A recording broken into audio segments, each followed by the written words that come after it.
In an instant, he was the center of a hurricane of stabbing spears and lashing clubs, but he moved in a blinding blur of steel. Spears bent on his armor or swished empty air, and his sword sang its death song. The fighting madness of his race was upon him, and with a red mist of unreasoning fury wavering before his blazing eyes, he cleft skulls, smashed breast, severed limbs, ripped out entrails, and littered the deck like a shambles with a ghastly harvest of brains and blood. So we are back with another tale in The Coming of Conan the Cimmerian by Robert E. Howard, published in 1933. This is 28 pages in length, and a brief summary of this is you have Conan, he's evading capture, and he hops on a ship named the Argos and is captained by Master T2, and he demands passage. And Master T2, not being a slow person, realizes to deny Conan passage would mean sure death. And so they take off on the Argos, but later they encounter a pirate ship, the Tigris, captained by Mistress Bellet, otherwise known as the Queen of the Black Coast. And after a battle between the ships and a falling of Master T2, Conan, in his prowess and his swordsmanship and ferocity, amazes Bellet to the point where she wants him to be her king. And so king and queen are joined at hand through a ritual and ceremony, and the next thing you know, Conan and Bellet are taking the Tigris out amongst the sea and pillaging and plundering, Bellet being the brains and Conan being the brawn.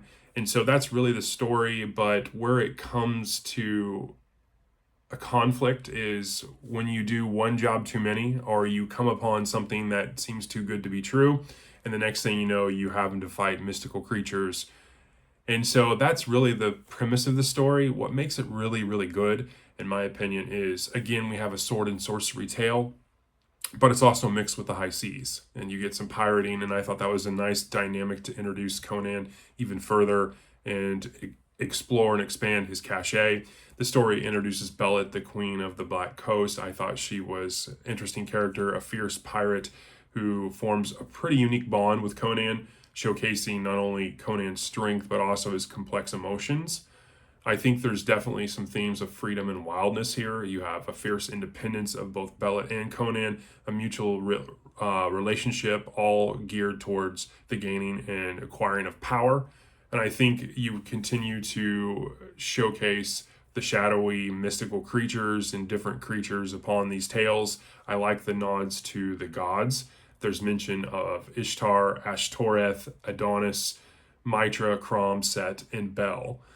Conan also shows a softer side here for Bellet, the queen, but that is easily trumped and switched off when it comes time to take his sword out and spill blood, and he does so without any remorse.